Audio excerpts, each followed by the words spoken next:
Nzamba pesa kabe ba précision papa. Siko lelo eloko tozomone komi mutu azali boso cher azote akoye na ya kufika. Non, quelque part, c'est comme si il y a quelque chose qui ne va pas. La Bible dit plusieurs viendront avec le nom de Jésus dans leur bouche. Mais bango barozala basali ya Nzambe ya soloté. Quel moment? Donc là on ne juge pas Dieu. Et cause la nabuto là ok, et cause la nozotamolo ok, et cause la accident, maladie. Mais oyo ya Nzambe azotinda yo liboso ba kelote ya. O komi kuno silisi matin te okwe. Non. Ça c'est quelque part, c'est comme si c'est la honte. Parce qu'au lieu de représenter le Seigneur Jésus par ton habillement, même l'habillement ici représente quelqu'un. Parce que ce que moi je sais, le diable, il aime beaucoup la nudité. Donc la personne comme celui-là, il n'est pas appelé d'être pasteur, bien prophète, je ne sais qui. Pourquoi? Parce que lui ne travaille pas pour le Dieu vivant de la Bible. Lui, il travaille, il est derrière ses propres succès et élévations et l'argent. Le monde là qui t'écoute, ils vont aller parler de toi. On nous là qui sait que c'est toi, c'est toi, c'est toi, c'est toi. D'ailleurs, dans l'église, quand on a le seul nom qui est censé être élevé, c'est le nom de Jésus. Toyebo et Banzembo, il faut que yes, le Seigneur avec 10 sérieux. Même aujourd'hui, il y en a. Et ça n'a pas continuer comme ça solo.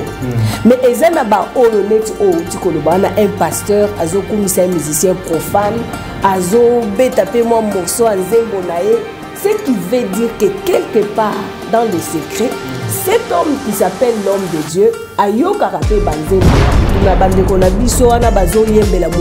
donc quelque part, à cause se rechercher dans le parce qu'il faut avoir la puissance. Otoyo qui dernièrement ba musicien profane azoton sa bastard. Papa, oton sa stade wana il faut yo moko za nesi ko telemi. Kwa ka ba diable kuna ba ya de nom de démon ba oyembango. Yo pe musala nzambe ozo za penzembo wana ozo bwa kele pe bana nzambe pe ba te pe ba komo pe ko luka penzembo na bala que tu as oublié ton objectif. Aujourd'hui, mon peuple est péri. Pourquoi? C'est par manque de connaissances. Donc, au Yébité, tu es péri et tu te perds et tu es en train de séduire les gens et aux autres salles la Satan en entendant.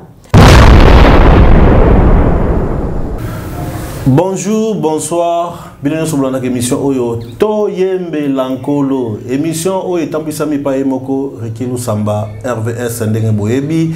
Ndenge bomoni na kati ya plateau nanga na yambeli bino moko ya ba chantre nankolo oyo tokosolola na ye makambo ebele tokosolola politique pe tokosolola pe religion tokosolola pe sport tokosolola makambo nyonso oyo esenge na biso tosolola pona lokumu na Yahweh. Bonjour, bonsoir maman Lisette. Bonjour, bonjour papa Ricky. Ça fait longtemps, bonne santé.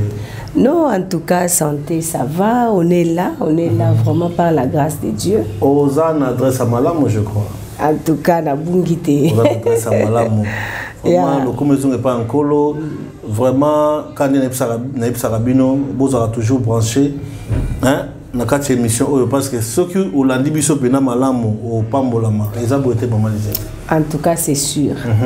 Au Pambolama Makasi, en tout cas, bino mutubo landa émission à bozala déçu parce que makam to lobela penda eko édifier moko na moko par rapport à mboka par rapport il y a makambo Nzambe on a vraiment des bagages makambo belé ya kolobela ya.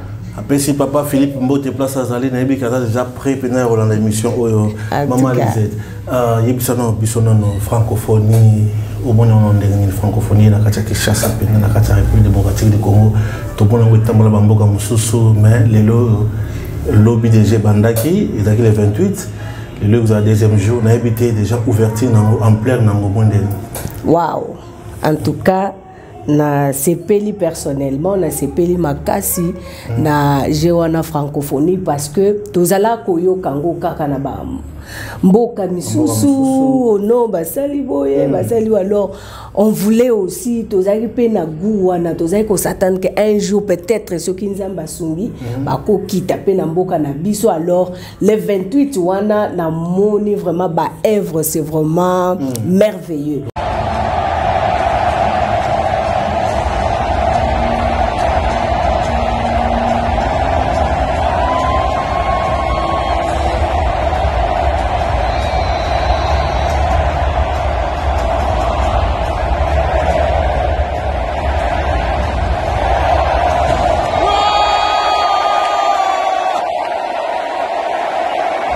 Donc je vis comment bazo tonga déjà batongi ba stade bazo tonga déjà ba restaurant en tout cas topé si vraiment coup de chapeau na président na biso oyo mutu penza ayambi batuana ayambi bango na mboka na biso voilà eko kuta mutu malamu aza na volonté ko yamba bango pe ko pesa bango pe opportunité a kotonga quoi parce que ba misusu mona boyote ba pesa kimbongo il fallait ki batonga awa siko ba komo sala boye komi nango ba histoire donc ba lena no mwambongo moko boye komi toyoka mais cette fois-ci en tout cas topesi coup de chapeau na président na biso en tout cas Fachi number 1 tant yo mona ki stade wana est-ce qu'on dit même qu'ils ont vraiment marqué ngana kamwe RVS donc na moni stade wana nakanisi bon na mona neti poto vraiment na mona neti ba mikili moko boye donc évoluer je me suis dit est-ce que au Pena Congo na biso en tout cas c'est vraiment fantastique vraiment en tout cas to senga pe na biso moko batu oyo tomoni œuvre wana to senga na biso nyoso ba congolais otozo vivre kuna to batele loko wana vraiment eza richesse makasi pour eloko modèle wana ça n'importe quoi en tout cas voilà eza eloko moko faut ba batela ngo batika ngo eza propre pour que ça représente vraiment ezo lakisa elengi mboka na biso bato bazana misiri bato Congo pe koko maboy ngako na kati yote na lakisi mwana ngazo ba no that is not Congo wow en tout cas c'est vrai na kotala yango ça ezongela ezo donc ata Amérique so batali en tout cas ba omona pena ki en tout cas bato baza vraiment bien organisé vraiment bozana adresse à malamu donc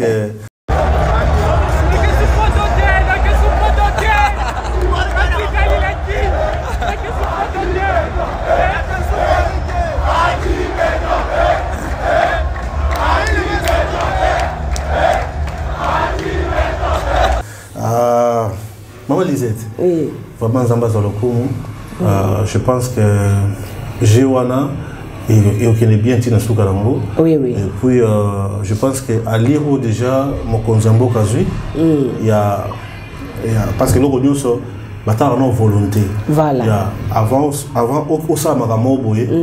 Donc il est important comme c'est le roi tina Soukaran en volonté. Sans volonté, de l'eau comme ça et comment alors vraiment na sepel mingi mais na habité ce que Hollandi dernièrement na katia ville na biso pe ya na katia Kinshasa vraiment système ya kidnapping na habité phénomène wana baza ko enlever batu kalabite to mona bakaba kabele kaki tina ne pe bati ba na prison mais comme si ils aussi la karaté dernièrement awa ba uti ko kanga susu d'un petit soki régime abisso jovial la la prenne régime abisso a rebalancer les bisso vidéo wana oyo ba uta ko kanga ba tu bazaki na moto et puis ba kwesi chasser moko donc ba kwesi chasser wana la police tango ba monika chasser koi makili panzane mais ba utala ba moni je pense que c'estaki 4 rentes ou bien 8 pour dire que nous sommes à 4 et à 2 personnes ce que allez 8 pour dire à 4 personnes.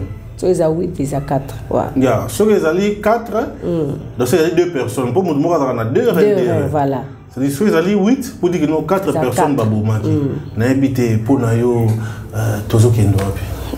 En tout cas, papa Hervé, pour nangai penza na osenga kaka omoni surtout oyo policier o ba uti kocha sika wana mokonza police wana voilà to senga na ye penza parce que o izo laksa déjà danger ezali na kati ya mboka na biso parce que ko vanda boye biso to aba mama to tindi bana o sutuka bo mwana bungi ozo yeba te oya ko ka ba histoire moko boye ezo sala somo vraiment eza pasi mingi pona mboka na biso alors to ko senga vraiment na mokonzi ya police o ya sika parce que yeso ki a telemeli likambo il faut na no baluka ba yeba batu wana bazoke koteka barin wana wapi ozomona parce que par exemple ceux qui oye ko découvrir esika o bazoteka barin oko cha stop nango oko stopper so na kati yote ça dit ba ozo makasi pour ba place ba oteka barin voilà parce que baye bazana batu moko bo bien bazana batu bien compagnie mo ezo encourager bango boye la kabiso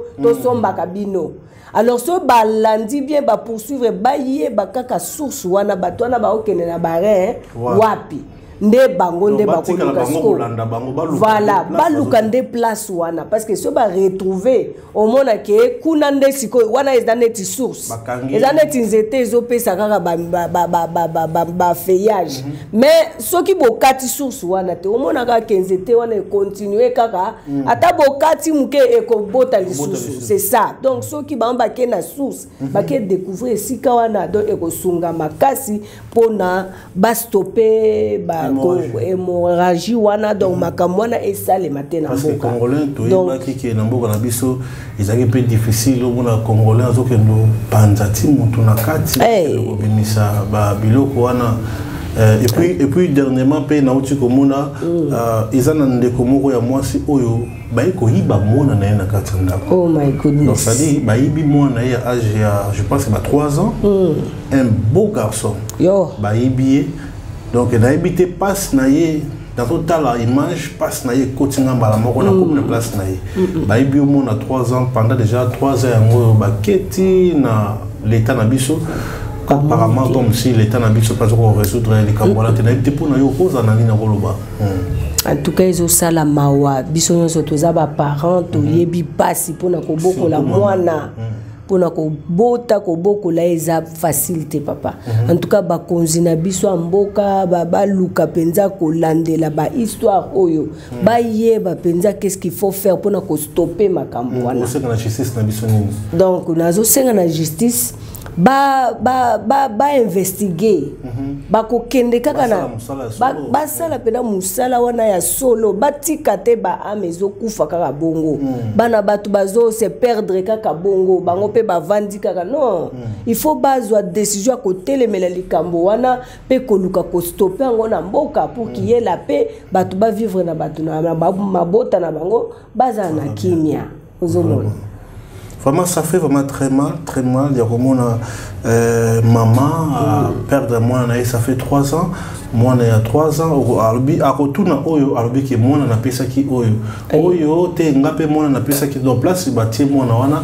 Azate na bosenga na bakonzi ya mboka pe ba Holanda émission oyo boye na yebi belé ba yebi émission na lobela ba yebi pe makambo na lobela. To senga kana justice na biso ezabna justice moko vrai.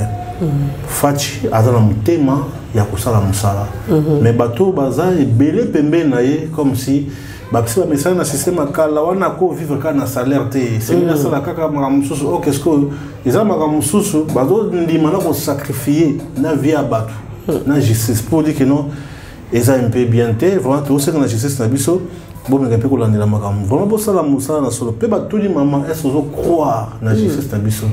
Maman, je crois dans la justice pour dire que à couple de désespéré parce que muto ayibi mwana andimi déjà que nga ndé nazwaki mwana en plus mwana ngo na pesa ki et pas ya intel mutubo ya donc de muto sandimi ki yimta zu mwana et c'est la justice et la ndelango penza pour qu'on tiezo mwana voilà alors yimsa ka so ba ko de mwana ba sa bomi ça passe tant que maman on les a pas si penza so ki yomoko ata bayebiso en tant que maman et aux à la passe ça fait vraiment très mal au vandi bo bayebiso ne to pesa ki mwana et pas un tel et puis ba ke balanda landa bo bakuti au mwana akufaki babomaki papa et ça passe. C'est vraiment très douloureux. En tout cas, toko senga ka ndenge tozo loba justice na biso vraiment et sala musala solo et prévenir pour que ba danger neti ya boye.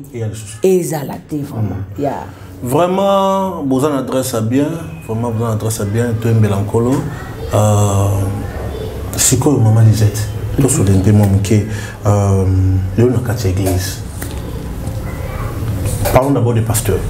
Alors le tout le monde a moins qu'à réseaux sociaux pour les gens qui sont communs. Alors il y a des choses là et bimi et ça n'est qu'à c'est quoi après 1 minute déjà tout le monde phénomène de tout le monde a pasteur on appelle un homme de Dieu, un pasteur, un prophète. À Zolo Bapé à ce qui concerne les musiciens, les musiciens profanes, les commissaires épais, na habité bonga kala ils ont un peu le mot très difficile. Alors pourquoi le lot est comme normal qu'un homme de Dieu a connu un peu comme ça peut faire, a connu un peu comme ça fali, a connu un peu comme ça Kofiolomide, a connu un peu matamanze moment monké, na habité technologie comme manzam de colito il faut ça. En tout cas, Hervès, donc, ngana koloba boy. Selon moi, exactement que makambo nzambe koli. Non, non. C'est parce que to komi na temps ya suka. Tant que Bible lobby, tant que to koma na temps ya suka, vous allez voir les choses. Donc babiloko ko banda ko lekana na mokili et ko kamwisa kaka. Parce que auparavant on a vu les serviteurs de Dieu qui servaient les seigneurs avec 10 sérieux. Même aujourd'hui il y en a. Ezana ba ope bazo continuer ko sala nzambe ba bosolo. Mais ezana ba oyo neti o tikoloba na un pasteur azo kumisa un musicien profane, azo betape moi morceau nzembo nae. Ce qui veut dire que quelque part dans le secret, cet homme qui s'appelle l'homme de Dieu, ayoka rape banzembo wana. Ayoka kango, ayoka rape lengi, peut-être na chamo na bi na rape moi muke parce que tellement akangiti maloba. Donc ça représente ce qu'il est. Vous comprenez? Donc mutu jamais okoloba yoza musali nzambe ozo attend. Yakobana koluka okangisa maloba. Il y a musique profane. Non, tu n'as pas ce temps-là. Parce que le Saint-Esprit qui est en toi ne t'envoie pas là-bas. Le Saint-Esprit qui est en toi, il est là pour t'envoyer à obéir, ne fût-ce que la voix de Dieu.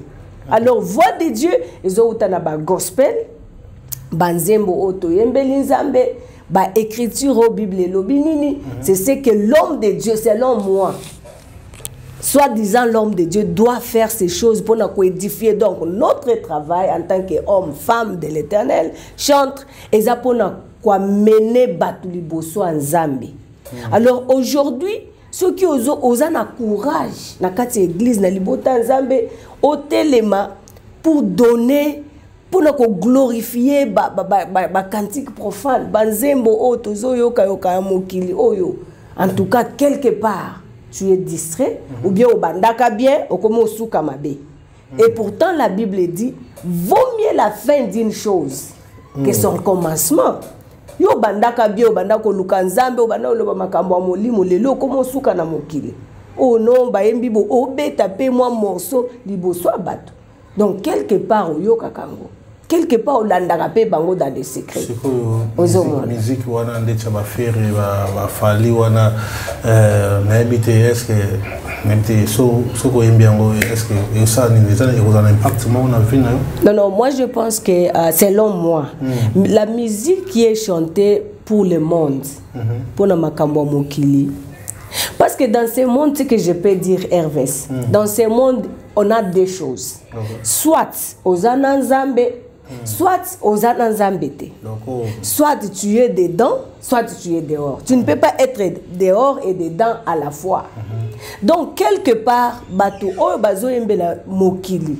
c'est facile à côté na ba loge, c'est facile à côté na ba kisi pour na koluka succès na yemoko. Est-ce que vous me comprenez? Il va chercher ba succès, élévation, ba nini aye ba na kombo na ifo ekende. Alors dans le monde que nous sommes, pour que Kombo Nayo et Kende, il faut avoir une puissance. Est-ce que tu m'écoutes? Il faut avoir une puissance. Pourquoi? Parce que pour que Kombo Nayo et Tomba, jamais au Kobi Makabo et Balamoko Komono Kei Babando Lobelo, si tu n'as rien en toi. Ce qui en toi tu n'as rien touché ou bien au simba et le côté où il faut épaissir ma casse ou un tombeau là. Est-ce que je ne sais pas si je me fais comprendre. Mais maintenant aujourd'hui qu'est-ce qui se passe? Donc quelque part à cause de rechercher parce qu'il faut avoir la puissance. Pour toi qui dernièrement ba mission profane azoton sa bastard papa quand on sa stade wana il faut yo moko zane si ko telemi tu ne peux pas seulement quand on sa stade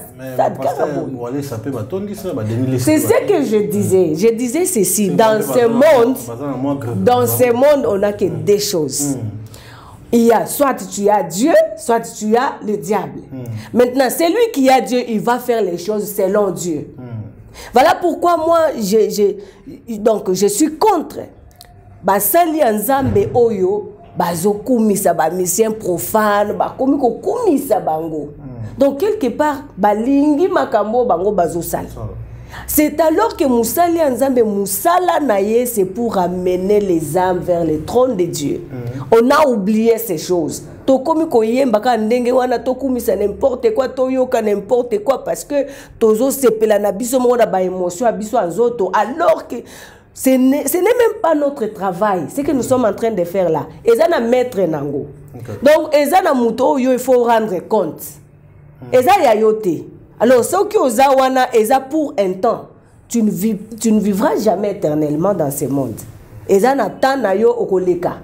Parce que tant wana muken kolo apesio pour na o représenter Nzambe na sa moi. Alors toi tu commences à prendre ton temps, ya ko glorifier musique ya mokili, ya ko ça. Alors que musique pour moi en tant que chrétien, en tant qu'homme de Dieu. Nous chrétiens parce que chrétiens à cause de la naïe mundimi ayaga neko yoka liloba nzambe azongi naïe tant que femme homme de Dieu do ayaka nendenge wana mais il y a les gens qui sont consacrés à l'Éternel donc ye musala ne yango wana asala kalisusu te atiki kutu temps plein pourquoi kotika temps plein wana ils ont déjà musala oh il s'engage. Alors que quand on s'engage dans la compagnie moko, dans musala moko, donc il y a un maître. Auto salelaka. Ozo comprendre. Si on est lelo na cause à l'engager dans musala quelque part. Na on sale la boss. Boss wana zana mibeko na ye. Est-ce que je me fais comprendre? Boss wana ako so OK moni awa, il faut ko yaka 7 heures juste. Musala na yo soki okoti simba ba laptop sokola boye kende boye salaka bo simba kaka si je ne te dis pas que sala boko sala ngote.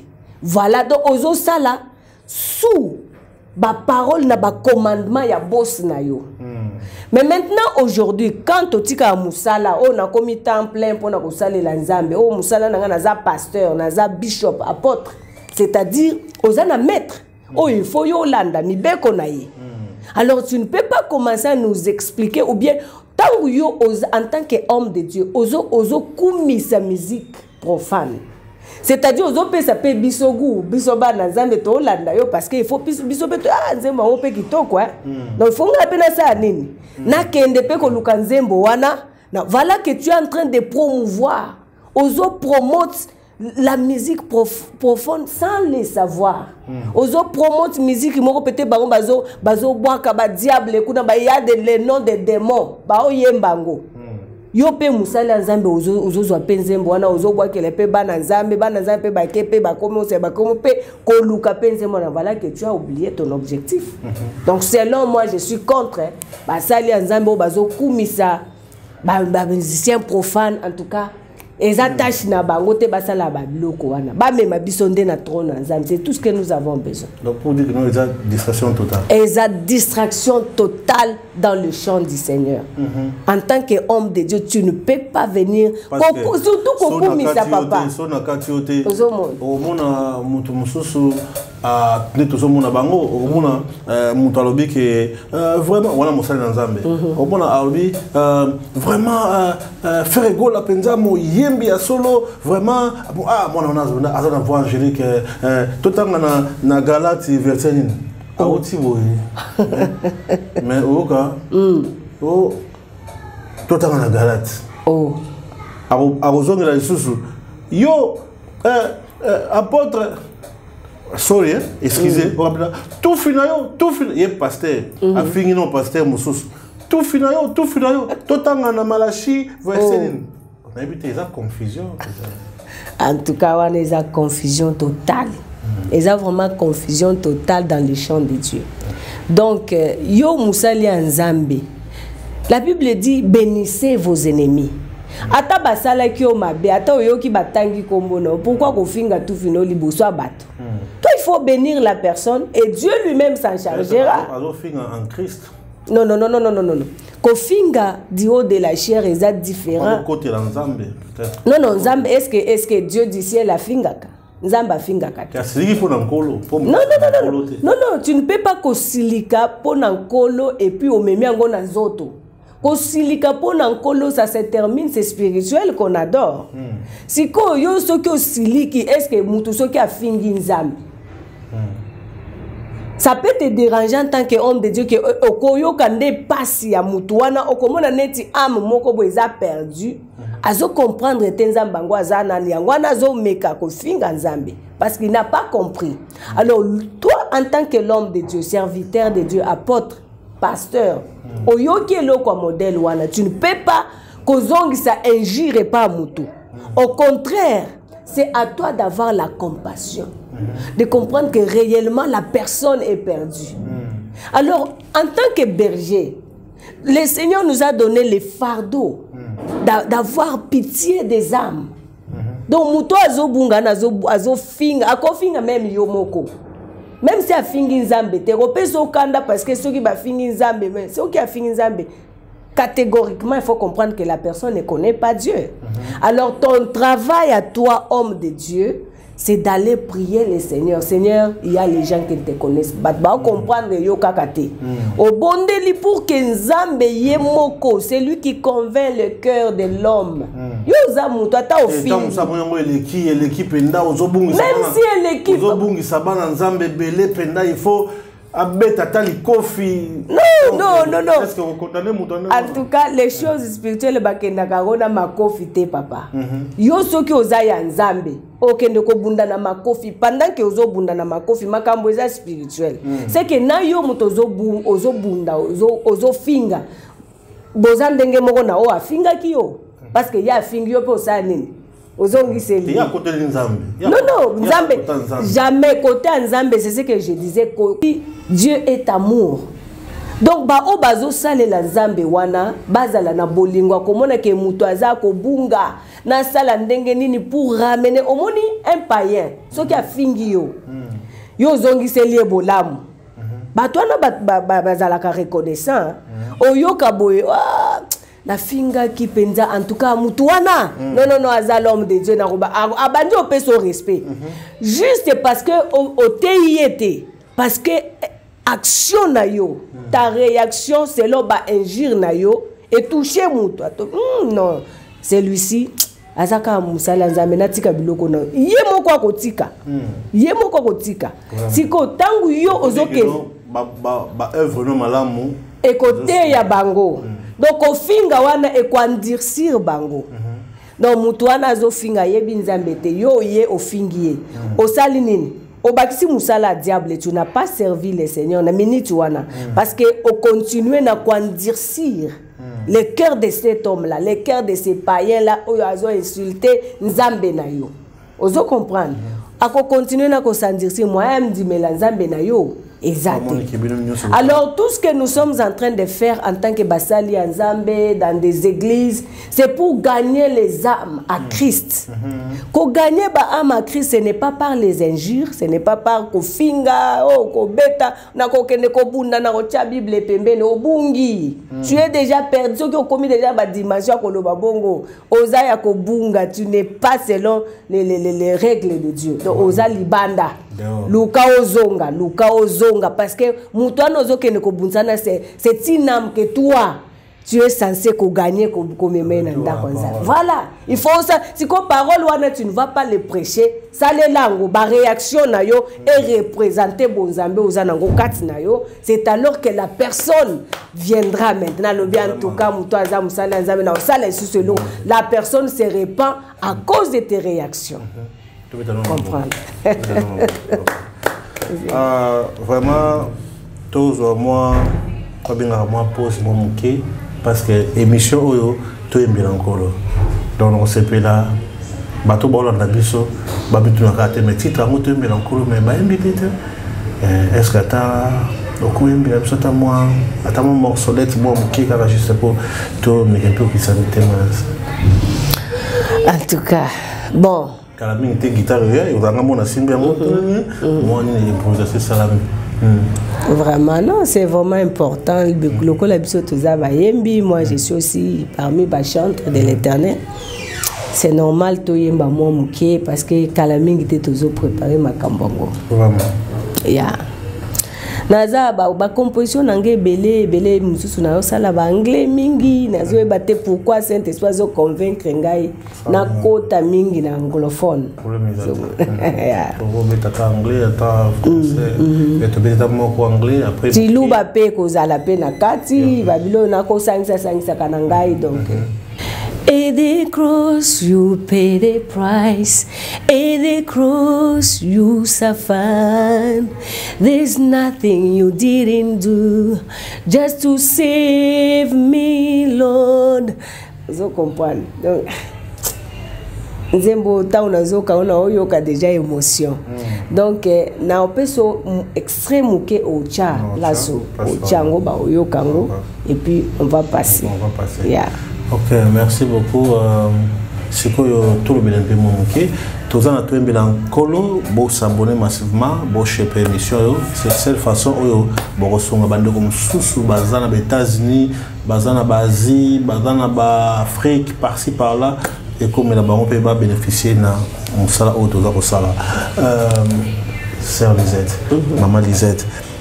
Le lobo est tout mon le soutien de toujours à pasteur et belé ba côté baloge tout le monde est belé juste pour na envie juste pour na popularité juste pour na baye bana et belé ba qui na ko simbelango à côté de la maison n'habite est-ce que comment ça va se passer Jésus na monoko et puis koto yo ba gris n'habite ba point de vue na en tout cas na koloba eza mawa mingi na makambo ezolekana na ba église na biso pour le moment makambo yo ebele je m'excuse ebele ba komi ko sala mais na kombo ya Jésus na munoko eza soni eza pe mawa mokilango ekomi okende na suka parce que toutes les signes que Jésus-Christ nous a promis, tozo keko monango, tozo monango déjà.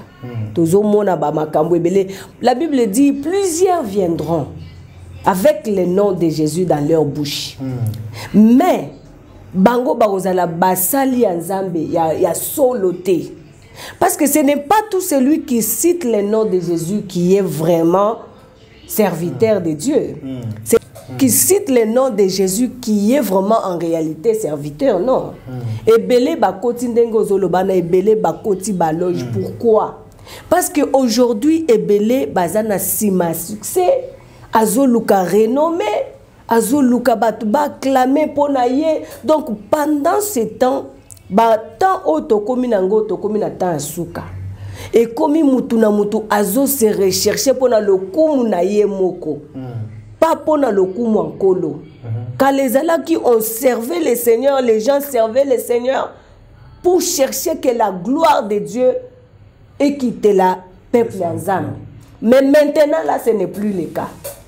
On a dans beaucoup des églises et comme Moutazo Sala, boyo kaite makamna loba qui ezaki ya solo qui était là. Non papa, si c'est vrai. Toi, reste calme. Les mondes là qui t'écoutent, ils vont aller parler de toi. Qui sait que c'est toi, c'est toi, c'est toi, c'est toi. D'ailleurs, dans l'église, quand on entre, le seul nom qui est censé être élevé, c'est le nom de Jésus. Toyebo et banzembo, il faut te kumisanani. Yesu. Prédication na yo. Teya avec l'objectif d'amener quelqu'un qui était perdu. Surtout dans Mboko Tozanango, il y a beaucoup de stress. mutu azozwa stress na ba misala makambo ezo simba te makambo ezo tambola ndenge alingi te. Non, stress wana wa souci quoi. Ba souci voilà. Ba souci eza ebele na mitema makambo eza normal te. Azozwa salaire muke ndako kuna donc azozwa souci bana classe makambo eza ebele. Alors quand la personne se décide à courir vers l'Éternel, azo ya pona yo encourager. Otalise ke te soki okangami na Nzambe, Nzamba osalela yo. Soki okangami na Nzambe, si c'est un blocage, le Seigneur va débloquer les choses. Soki okangami, parce que chez Dieu il y a tout. Il y a la délivrance, il y a le pardon des péchés, il y a la richesse, il a tout dans ses mains. Si kotangu tokomi lelo oyo na kati ya l'église, basali Nzambe akende koluka ba magie pona azo luka nini? Aza derrière gloire na ye moko. Donc, à Monique Makamboanzan bezo simbate. Donc, la personne comme celui-là, il n'est pas appelé d'être pasteur ou bien prophète, je ne sais qui. Pourquoi? Parce que lui ne travaille pas pour les dieux vivants de la Bible. Lui, il est derrière ses propres succès et élévations et l'argent. Et belé les lots, comme on sait les mbongo. Et belé ba osele la succès na bango moko po imokili fo ye banga imokili fo batanga kombo nanga. Alors derrière ces choses, si tu n'es pas vraiment appelé, tu finiras par aller entrer dans des loges, toucher à la magie pour na koluka puissance, pour na koluka peuple ozala na bato ebele na simanayo. Alors que tu peux avoir les gens ebele na simanayo, mais tu n'es pas appelé. Ozo sala musala pamba ozo bungi sana bana ya Zambe. Ezanga nango litomba. Voilà, ozo ezanga récompense. Ezo zanga récompense. Yo moko milu keli déjà récompense na yo. Mais na suka nde Nzamba ko futo makambo yo sali parce que le fait que obimisi bana Nzambe na nzela Nzambe obaza ko landa. Po balanda yo na makambo na lokuta, c'est-à-dire omemi bango na ténèbres. Li felo. Alors, l'ifelo wana yoko du fouti na souka. Voilà. Un pasteur moko, je crois, na habité na commune na Bosani, a eu kufa en pleine prédication. C'est-à-dire à Zotea, et puis à Koufi, pour le banini, pour la cause à la nini.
Toujours qu'ici, vous avez toujours la belle attention et vous avez pour tant qu'un homme de Dieu et puis en train d'exercer l'œuvre de Dieu et puis subitement na chair à Koufi.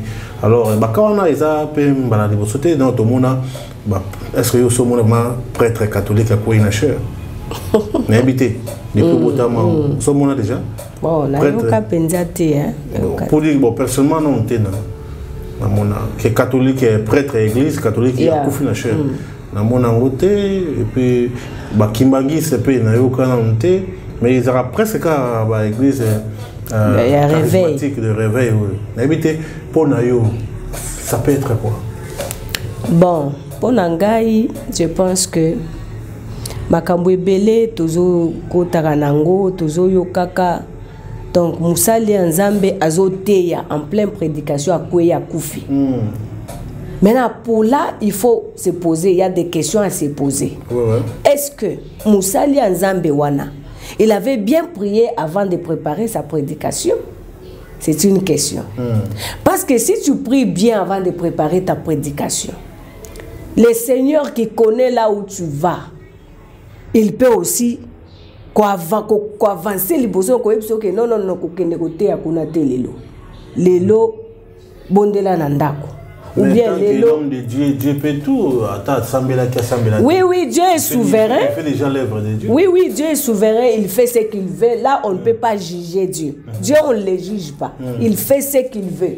Mais c'est que moi, réunir le peuple de Dieu. Au komi liboso, au bandi mate ikuto, au bandi mate anayo, au kwei karaboui, au kei. Donc, quelque part, il y a beaucoup de questions à se poser. Est-ce que tu t'es bien préparé avant de prêcher les gens? Ce n'est pas la volonté de Dieu. Parce que moi, je ne pense pas que Dieu peut t'amener pour tant que tu as côté à Isanini, tant que tu as côté à l'évangile. Et ça message, Dieu, le Saint-Esprit lui parle ou bien lui convainc que banananga bazana likambo songolo bazana kati ya masumu bazana kati ya endurcissement ya mitema. Donc yondengo zo kende côté ya bango va prêcher ça et ça et ça. Nzamba pesa ka ba précision papa. Siko lelo eloko tozo mone komi muto aki azali boswa cher azote akoye na ya kufika abu. Non, quelque part c'est comme si il y a quelque chose qui ne va pas. Quelque chose louche. Quelque chose, soit ebele basala ba pacte na Satan, ba komi a telemi liboso a batuboye, biloko na ye tombo ke lié wane bomiye directement. Parce que donc il n'a jamais mort naturel. Selon moi, je n'accepte pas un homme de Dieu, un vrai homme de Dieu devant la chair. Pourquoi non, la maladie c'est normal, papa. La maladie, tout le monde a kobela, tout le monde a piqué, crise, ce n'est pas un péché. Et ça, tout ça, il y a souffrance, mais c'est lui que l'Éternel envoie. À prévenir, à épargner contre les mal, contre les dangers, parce que la vie ou la mort, c'est Dieu qui décide. Dieu peut décider n'importe quel moment. Donc là, on ne juge pas Dieu. Et cause à la nabuto, là, il ok, et cause à l'ozotambolo, ok, et cause à l'accident, maladie. Mais oyo yanzamba zotinda o liboso batkendo teya. O komi kuno silisi matin te okwe. Non. Ça, c'est quelque part, c'est comme si c'est la honte. On doit comprendre, c'est la honte parce que comment un Dieu qui a toute l'autorité et tous les pouvoirs là, atinda yo ke kosalele musala, mbala moko azwa molimo na yo.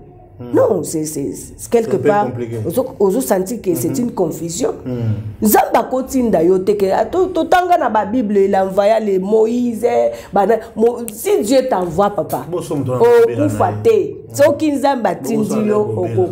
il y a des cas aussi des pasteurs d'or et puis il part. Oui, oui, là c'est la mort naturelle, là c'est normal, là Dieu peut se décider. Dieu peut décider qu'il y a même yo na pongi parce que liwa yaka na banzela nyos. Liwa mais eloko nga naza contre nango ezaki yo tango nzamba zotindo kende olobela parce que quand on prêche on parle de la part de Dieu, n'est-ce pas? Parce que nzamba tindo kende oloba message na ye kende opesa o communiquer peuple message oyo. Alors yo komi wana yo kwe yo kufi, c'est que ce n'est pas Dieu qui t'envoie. C'est que vous avez commis tinda yo moko. Ou bien au simba qui bilo moko bo esaleli yo confusion éthique et au kufi na kati ya soni. Vraiment. Donc là, il y a des questions à se poser. Parce qu'il y aura d'autres gens qui peuvent dire que dans Moutanzambe Kuto, qui ont couvert la chair dernier, c'est que Nzambe existera na été. Aux hommes on est babilo koana. Oui, et quoi dire si en tout cas moi je n'accepte un Dieu puissant. Mais comment il peut accepter et le connaître bongo et comme la moussalina. Donc c'est quelque part c'est comme si on est en train de diminuer la puissance de Dieu. Donc on est en train de faire voir au monde que nzambango azane ka normal anything eloko nyonso to eko arriver kaka ndenge wana non nzambe tango atindaka ba Moïse na Bible azalaki ko épargner bango ba bitumba nyonso yaka quelle que soit la loi ya mboka awa babotaka mibali te Moïse abotami awa babokola dans la même maison qu'on avait interdit que baba pesaka loi wana ke mobali abotama te c'est dans la même maison Moïse a koleli. Tu vois comment Dieu confond le monde. Donc biloko ya nzambe bien aimé, on ne peut pas kozala na confusion biloko nzambe. On connaît que Dieu agit, Dieu est puissant, il est plus que la mort. Est-ce que nzambe a cause la te aussi si matin wana ozongi na ndako nde oke okufa? A cause la te. Il faut avoir au karawana du haut de la chair. Non. Ça me pas ressentir que non, ngouye comme makasi. Non, ça me ngouye comme makasi par rapport à quoi? Parce que c'est lui-même qui est puissant, c'est lui-même qui te communique sa puissance. Azo peso na dimension oyo ko supporter. Na peso dimension obomayote. Donc Dieu est multisystème, asa puissant donc et loko nyonso ekomaka yebi yango. Vraiment, merci beaucoup Serge Lisette, maman Lisette. Vraiment, vous en adressez bien, vous s'abonnez massivement. Vraiment, tout le monde a rechuté moi, je sais que vous avez déjà béni. Le commerce ne gagne pas colo. Amen. C'est que tout sur les paiements qui concernant c'est que ma chambre, parce que ça ma chambre. Et puis pourquoi aujourd'hui dans nos églises, tout ce monde a vu que Kalizara pour mon moyen de l'encolo à Mataliboso na pantalon ils avaient un peu mieux passe qui a Mataliboso na mini ils avaient pas passe bon cas Boso déjà ba protocole déjà parce que c'est non c'est kanga pan ba comme signaler mais les lois dans l'église na biso toujours on ba chantre le roi il pose à chantre aux atoyembe la colo habillement na bino les lois comme un peu très compliqué les lois mon na kuna na cité et le roi René Mikolo jean et toboka wa boy mon na pe chantre pe avec pe boso na jean pe toboka wa boy et puis au mona na maman pasteur voilà bon tout chiba on peut mais parce que voilà si j'aime surtout le belango la fois prochaine mais au moins on peut faire un peu mariage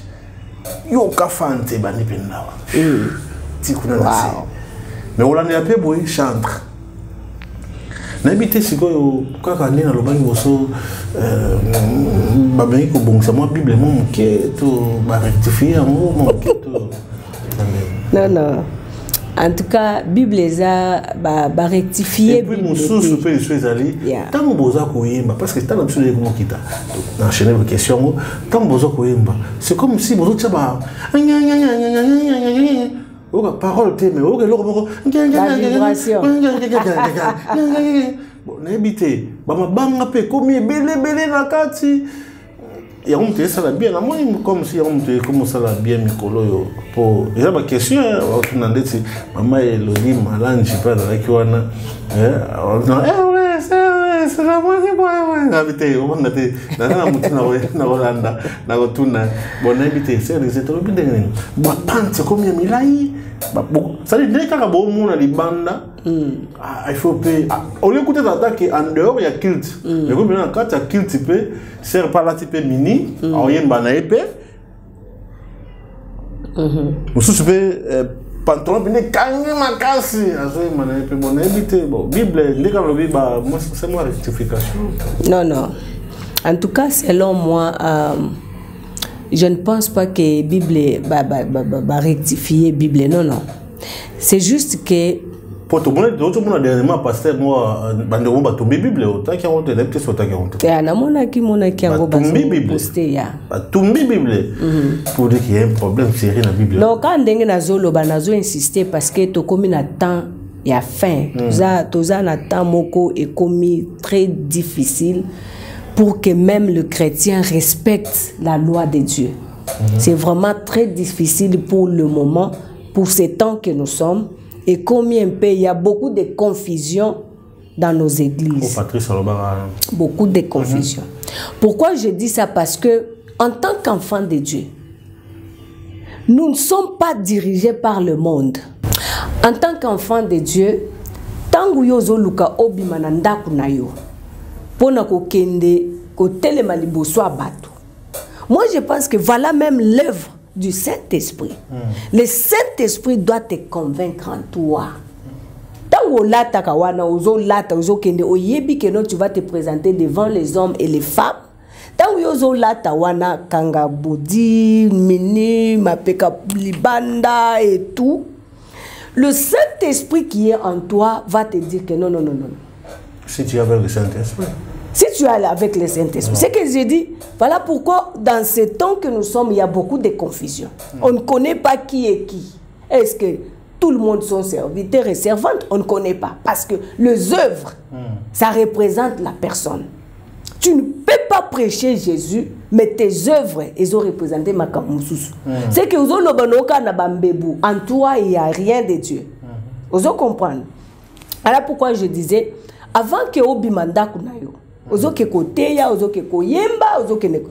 Soki ka olati, wana selon gai. Selon moi, quand tu t'habilles, tu sais qu'aujourd'hui c'est un dimanche. Tu es chantre. Tu vas aller censé de bénir les enfants de Dieu avec tes chants et l'adoration. Là, avant Obima, ozo sentir une voix intérieure. Et yebisio ki tala makambo lati, ta biloko wana uche, tala biloko lati. Toi-même, personne ne va te dire, cette voix-là, c'est la voix de Dieu. C'est la voix intérieure que beaucoup nous avons perdue aujourd'hui. Voilà pourquoi ça se passe de la sorte. Parce que tant que vous voyez qu'est-ce que je vais faire? Non, non, non, non, non. La salle erreur, non, na kola tabote na lukinete loko amulai, atana kocha pantalon pekisa mite mais ozola tango na nini. Okola ta pantalon, oluki loko no moko boya mulai zipini onso ya yo o monike et cause à l'exposer pour na ko séduire. Mibali, surtout basi. Non, moi je suis contre le chantre de l'Éternel. Azoke neko yembe la nzambe alati dine toboka toboka. Ça représente qui? Tu portes ça pourquoi? Parce qu'il faut pas mon abakwis non na kati. Non, non, non, non, non. C'est eza erreur makasi lelo oyo tozo sale la nzambe sous fashion.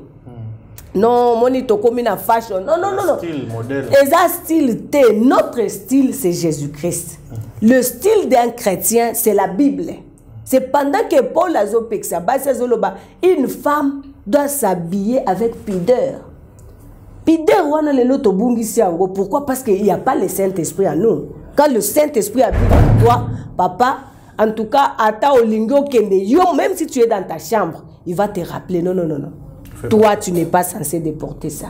Pas toi. Mais ce que on dit, toi, lati, donc half naked en anglais, babengaka half naked. Donc, moitié nu. Moitié nu. Au monde à Latibongo, abimi pe azape à l'aise. A kepe à télémiti liboso c'est la sorcellerie. Oh. Oui, c'est la sorcellerie. Donc toi, là, tu n'as pas le Saint-Esprit. Là, tu es dirigé par d'autres esprits. C'est ce que moi je vais dire. Alors c'est pendant que, depuis que tu es dirigé par ces esprits-là, réellement, tu ne sers pas Dieu dans la vérité. Parce qu'au lieu de représenter le Seigneur Jésus par ton habillement, même l'habillement ici représente quelqu'un. Parle aussi, hein? Parce que c'est que moi je sais, le diable, il aime beaucoup la nudité. Diable est là, le diable est là. Si on monte les lots, on sait la moitié publicité, makambozo, kaba publicité, ça est là, moitié fois à la nuit. Pourquoi pour nous représenter Moutaka la moitié devant tout le monde? Pour battre Kobo, Nini, et ça la pembeni. C'est le diable qui aime la nudité. Atiraka mingi, Batou, Nabasala, Nzame, Bazo, Kweya, Nani. Pourquoi? Parce qu'il faut représenter la femme nue pour ne déshonorer une femme. Alors que femme a sa gloire. Une femme qui craint l'Éternel ne peut jamais s'habiller de la sorte. Et surtout si tu n'as pas le Saint-Esprit, même si aux autres langue, même si aux autres t'es bien, aux autres yemba, aux autres vibrer. Ne loko moko mentionné quand on lobby au lieu ba yemba li loba nzambe ba komi ko sala ko vibrer. Bon finalement tozo ebate olingo yemba. Ni loko netwana. Donc tu sens que donc ça, ce ne sont pas des inspirations du Saint-Esprit. Et ça, émotion. Et ça, moutouye moko tellement musique eleke lengi. A comment créer batuba bina kaka. Donc wana ezalaka ye moko. Il y a un problème. Et ça n'angwelo. Bon, biloko zo yemba, il faut yemba biloko nino zo yemba. Pour tout wana ezani. Sentiment. Et ça émotion na yote, ça ba sentiment no moko donc comme ko représenter ba sentiment no mo liboso bat. Alors ce que moi je vais dire dans ce monde, dans ce temps que nous sommes bien aimés dans le Seigneur, en tant que chantre de l'Éternel, il faut te vérifier. Et puis te vérifier koya yango moko te zala pe une femme ou bien un homme de prière. Parce que quand tu pries beaucoup, ki bonzo to ezoke ko kufa kati na yo.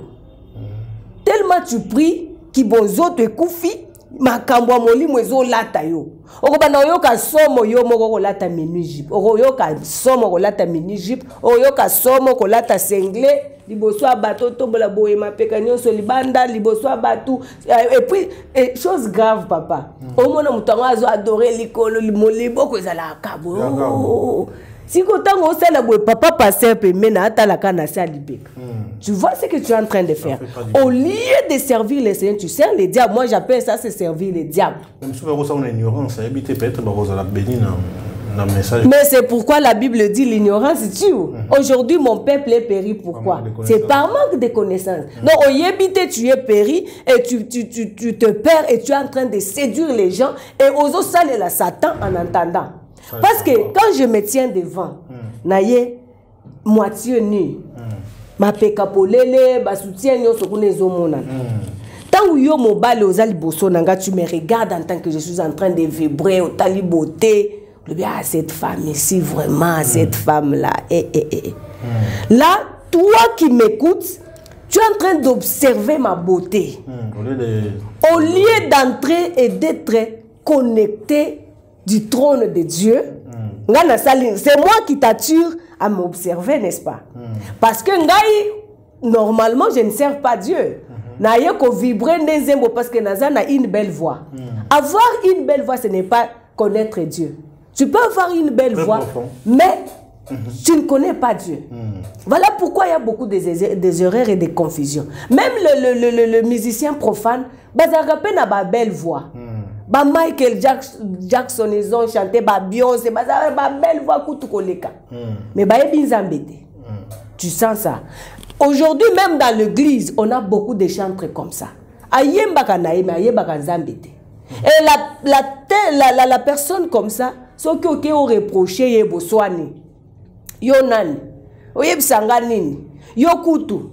que yo saint? Non. Je peux juste voir de loin que Ndekonanga ou en tout cas loko yo zabiente. Il faut tous à la paix prier pour accepter ba reproche. Moninga mon peut-être zamba tindie. On nous autozo nier pourquoi? Parce qu'on n'a pas le Saint-Esprit mon frère. Si quelqu'un a le Saint-Esprit en lui, quand Dieu commence à lui parler directement, il est sensible à la voix de Dieu. Merci. Kozanga kolata bien wana, kozanga koyoka wana, c'est un signe qui montre que la personne il est totalement perdu. Et Zamawa. Vraiment, nous sommes toujours dans l'émission Bisso, Toembelankolo. Vraiment, on adresse à bien. On adresse à bien. Président Franck Chamala, la PCE Pembote Place aux Alliés, dans les Sanga Mobimba, Nebiki Boland d'émission. Bilan tout beau allez pour pas maman tant que ma chanteur bâton du coup de belé maman Lisette vraiment zamba zalokumu parce que namoni vraiment batu belé ba pas maman amen message na yo amen des prières nanga ya mwana na ba réponse na yo na ba motivation na yo pe ndikana baki tozana toembe na nkolo tozana posa siko ya moi toyemba moi muke atananya nani hazalo kolayo nanya kosu nalo kolayo ok tombwa milikolo tokotatola monene na yo nani azalo kolayo nanya nakosunga lokola yo miso etombwami likolo tokotatola monene na yo kombo na yo Nzambe seko na seko yoku mama. Moi que RVS pas faire moi mbongo. Siko yo tokei ndela somo nzembo moko. Po bana toyembe na nkolo bayoka yo. Naza nzembo moko susu ya Chiluba na loba kiawa. Je ne fais pas seulement l'anglais, pas seulement le français, na koyemba pe munoko na biso et moko esala bien. Naza na nzembo moko kala mingi te arabo yo kango. Moi je bishima. Donc na betela ngo pe na sina salela ngo moi concert mais nazo préparer ngo lisusu pona na meka ko mélanger pour que tant toyemba ka toyembe la biso moko te toyembe la kanzambe be toyemba ka devant public et ça na public mususu zo yemba bo ba mususu ba oyo ka langue te ma o se pe na rythme kaka. Alors na meki ko mélanger pour que au départ les débuts muta meka ko se retrouver atana kokota na Chiluba mais quand même ayoki quand même quelque chose. Déjà expliqué déjà au Rwanda. Na voilà na Chiluba wana na ko bandango anglais na ko bandango français pour que mutu moko boye asi rattraper quelque part. Moi je vois Bishima c'est qui veut dire le Dieu qui fait des miracles. Donc c'est lui qui fait Mwenji Wabishima. Donc Mwenji Wabishima c'est celui qui fait des miracles. Donc le faiseur des miracles. Mwenji Wabishima. Ezaboué. Mwenji Wabishima, Mwenji Wabishima, Mwenji Wabishima, ni malu wa kukema. Mwenji Wabishima, Mwenji Wabishima, Mwenji Wabishima, ni malu wa kukema. Ngajingi kwamba Nzambi waniwe Mwenji Wabishima mona malwa tu Nzambi weza papa wani akemesha menji amunda sama Wakumanya chuji wewa Nzambi chaka na mianda wani meme Nzambi unji ngimba kumoyo wa munda Nzambi wani we Mwenji Wabishima Nzambi wani wachendelela. En tout cas, c'est une chanson et Zoya, ça va bénir vraiment beaucoup. Ça va bénir beaucoup de gens. La gloire soit rendue à l'Éternel. Amen. Ce que tu as fait pendant l'émission Nabiso, Nabi qui tant que chantre Oyaki, ils ont un programme peut-être cause en Nango. Il y a yo, sa carrière solo. Ensemble Maman Lisette. Programme nous en donne, ou déjà dans le studio, ou album, ou un concert, tout ça, et puis tout ça pour ça. En tout cas, merci beaucoup pour Nawana en tant que chanteur. Nazana projet déjà, Nazana Katia Studio, Nazo préparé déjà Banzembo par la grâce de Dieu Kalamingite Eko Bima. Ekobima, nazo zela ebima et puis na kansagnon parce que je ne voudrais pas avancer faire un concert ce qui n'a vraiment totalement fini te na ba produit fini na maboko voilà un peu mon souhait naza na posa na finir ba produit yango et puis quand je viens pour un concert na yeko représenter makambo onga na yembi na biloko naza nango tout ce que le Seigneur a déposé en moi nazo reprena kuya nango na banzembo wana pour que et bénir peuple Nzambi et puis ce n'est pas seulement ça ndenge tozo banda ba émission boye on va commencer à passer de temps à temps parce que il y a beaucoup de choses que le Seigneur a mis dans mon cœur pour na ko libérer pour que le peuple de Dieu soit béni oui pour que batebele ba total ndenge nini to tambola lelo ndenge nini ba chanter ba yembi tout ça il y a beaucoup de choses à moi oyo il faut vraiment que le Seigneur nous fait grâce s'il nous fait grâce de disposer temps et puis on va parler de toutes ces choses ça va vraiment beaucoup édifier et les enfants le peuple de Dieu vont beaucoup bénéficier cette grâce. Vraiment. Il n'y a pas upcoming kala mingi te nazo publier eza na nzembo moko na kosala oyo anglais wana parmi liste ba concert yo za ngote non pour cette année naza na ba concert mais ça n'empêche pas ya kosala net ba live recording ba ko bimisa nzembo na studio donc anytime oyo eloko nyonso se présenter na maboko je vais présenter ça au peuple de Dieu et puis on va continuer comme ça de la sorte pour na yebi pour na concert quand na lubaki il faut produire ici là pour que quand je vais commencer à présenter par rapport à programme et concert vous appelez moi lisanga par rapport au règlement oui naza moko lisanga ce n'est pas pour dire que ceux qui muto lisanga azo sala concert nga na komi na retard non ça c'est son temps selon ce que Dieu a déposé par rapport au calendrier annuel par rapport à calendrier non normalement ndenge to travail na lisanga là-bas il y a l'ordre. Donc là-bas, il y a l'ordre en passant. Je profite aussi pour saluer le président Franck et tous ses collaborateurs. Là-bas, il y a l'ordre. Pourquoi? Parce que tous autres travaillé. Donc, qu'est-ce que je peux dire? Tous autres travaillé na Koyokana. Donc, si tu veux faire un programme, ou lequel ne pas na bango, otali si bango tala date boy. Bango pe batali selon ba date au batu baza nango na ba calendrier. Si ils peuvent aussi déjà t'afficher pour na et ça les ma désordre est tombé na mukolo moko te onde kokuna azana manifestation yo pe kuna manifestation finalement ils vont aller chez qui parce que net ozana tozo se sungana biso nyonso tozo support each other. C'est une bonne chose le sanga. En tout cas, l'Isanga c'est vraiment une très bonne chose. Selon moi, c'est vraiment une très bonne chose. Oui, ezo bimisa parce que nandenge tozo travailler net na manifestation ozala nango na mois ya mai 2024.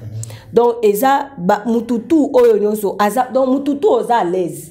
Ya komema nzembo na yo ya kopesa ba travailler et puis donc ceux qui ont moko négligé c'est que quelque part yo moko de négligence na yo mais ceux qui osa vraiment osa updated osa la page osa ka ba communiquer ezo lekana na groupe oyeba qu'est-ce qu'il faut faire à temps pour que toi aussi ces jours-là osa la présenter ba ko bimisa ko bima pe na ndenge wana tu vois parce que toutes les opportunités qui nous sont données eza ba opportunité o ya ko bimisa biso kaka.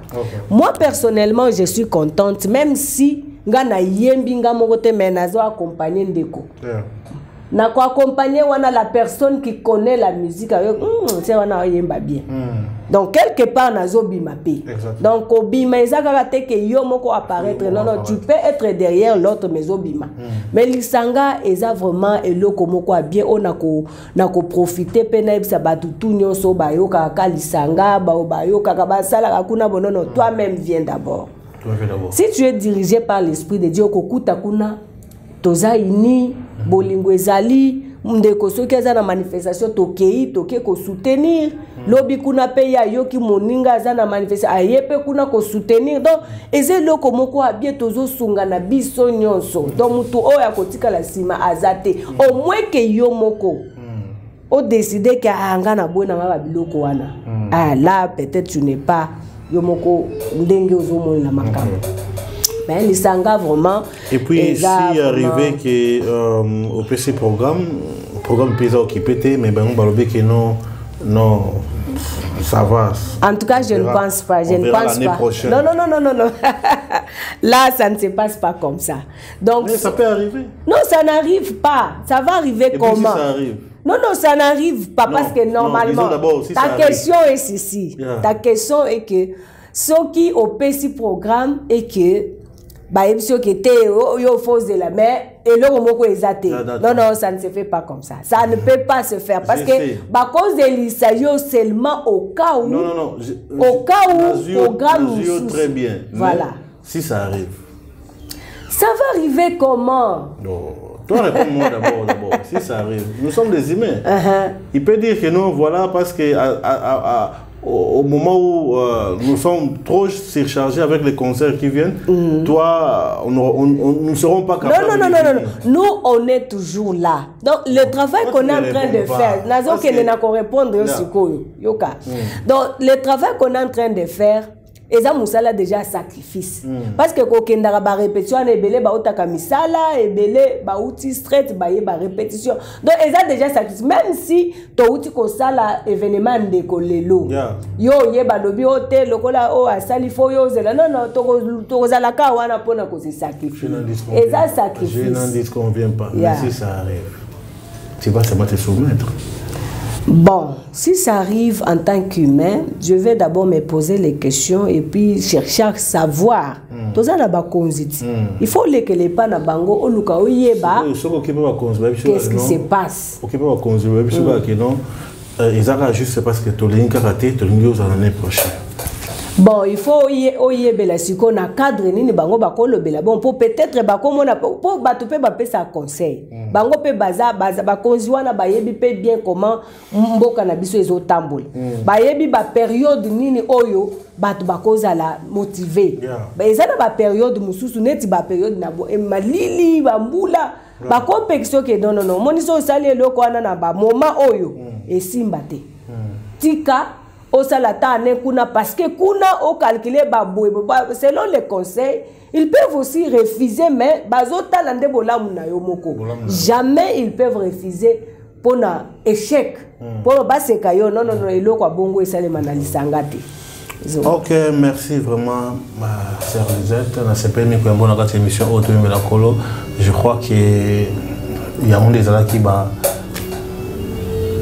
en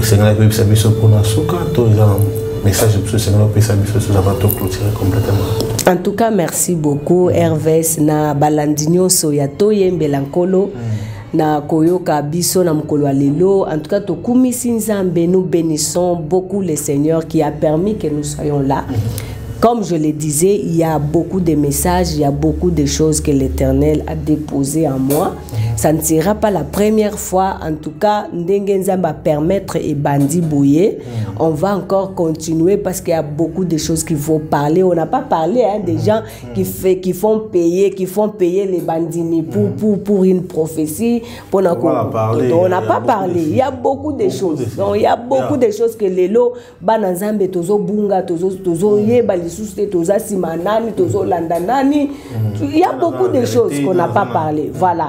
Alors, ça sera le moment que nous allons disposer pour parler, pour expliquer pas seulement ça, Toroya pe na banzembo, Tangoya, Toroya pe lokola tozana émission, ya toyembe lankolo, il faut batoupe, bayemba à un certain moment, bayembi, ezaka kolobate côté, ya te, mais à un certain moment, basepeli na zembo, batokumisina nous a, mais voilà, l'émission toyembe lankolo, ezawana pona babilo konyon sotuwana. En tout cas, je vous invite aussi tous les peuples de Cape Town. Nous sommes précisément ici à Cape Town. En tout cas, je vous invite tous à suivre cette émission jusqu'à la fin. En tout cas, je suis sûre et certaine que le Saint-Esprit qui nous a utilisés, il vous touchera et puis votre vie ne sera jamais la même. Voilà. En tout cas, il faut aussi qu'on s'abonne pour ne s'attendre à makamboango, ba révélation na ba remeze belé. Il faut qu'on s'attendre parce que na kende nanu ko s'abonner pour na yoka makamboango ba komo lo ba kuna isusu ezandengeni. Donc moi je ne suis pas, on n'est pas là pour non, on est là pour parler juste rien que la vérité. Exactement. La vérité de la Bible. Donc nous parlons juste ce qui est la parole et la vérité. Quelque part la vérité peut blesser mais la vérité peut guérir. Donc ça peut oui, la vérité peut aussi guérir. Donc, quelque part, la vérité est blessé. C'est le Bible, mais quelque part, et le Saint-Esprit qui fera son travail, donc, c'est vraiment Moussala Nzambe Obisonyo, il faut s'abonner à la chaîne Hervès Melankolo. En tout cas, qu'on manque pour next time, aux ala béni makasi, que le Seigneur vous bénisse tous. Bye. Bye bye.